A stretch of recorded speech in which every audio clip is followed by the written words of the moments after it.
Mid day meal কর্মীদের সাম্মানিক বৃদ্ধি August থেকে। মিড ডে মিল কর্মী ও সহায়িকাদের মাসিক সাম্মানিক বৃদ্ধি কার্যকর হচ্ছে আগস্ট মাস থেকে।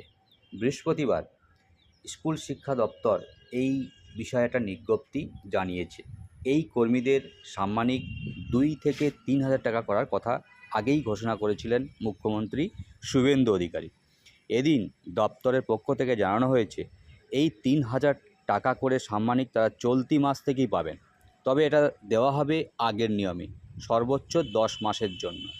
সেই সঙ্গে দপ্তরের পক্ষ থেকে এও জানানো হয়েছে যে গ্যাসের সংযোগ ছিল না এমন 8,375টি স্কুলে 3,000 টাকা করে এলপিজি সংযোগের জন্য বরাদ্দ করা হচ্ছে।